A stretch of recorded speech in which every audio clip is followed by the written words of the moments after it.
On the night of October 25th, 1994, Union, South Carolina, was quiet in the way small towns usually are. The kind of quiet where nothing ever feels dangerous. Streetlights glowed softly. Cars passed only once in a while. Families were at home, finishing dinner, getting children ready for bed, trusting that nothing terrible could happen there. That sense of safety would not last. Just before 9 o'clock that evening, a young woman appeared at the door of a nearby home, screaming and crying. Her voice was panicked. Her words tumbled over each other. She could barely breathe. Her name was Susan Smith. She told police a car had been stolen at a red light. Inside the car, she said, were her two sons, 3-year-old Michael Smith, 14-month-old Alexander Smith. Susan said a stranger had taken them. She described the man as black. She said he had a gun.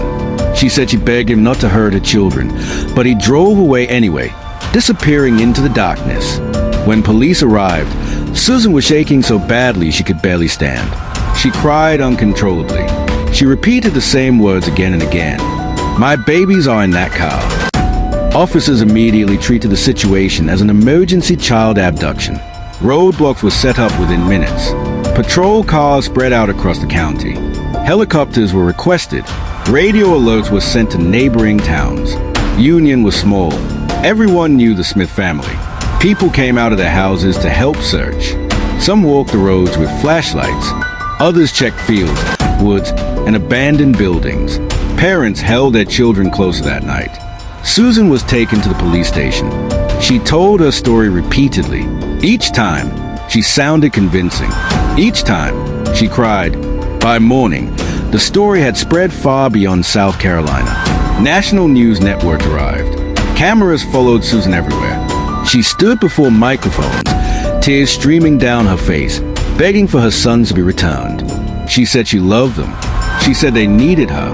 She said she would forgive a man who took them if he just brought them home safely. Across America, millions of people believed her. Strangers sent letters and money. Churches held prayer vigils. Volunteers drove for hours to help search for the missing boys. Susan Smith became the image of a grieving mother. But as the days passed, something began to change. Michael and Alex were not found. There were no sightings of the stolen car, no physical evidence of a carjacking, and behind closed doors, investigators were starting to feel uneasy. Susan's story remained mostly the same, but small details shifted. Times changed. Locations changed. Her emotional reactions didn't always match the questions being asked. Some officers felt uncomfortable saying it out loud, but the thought was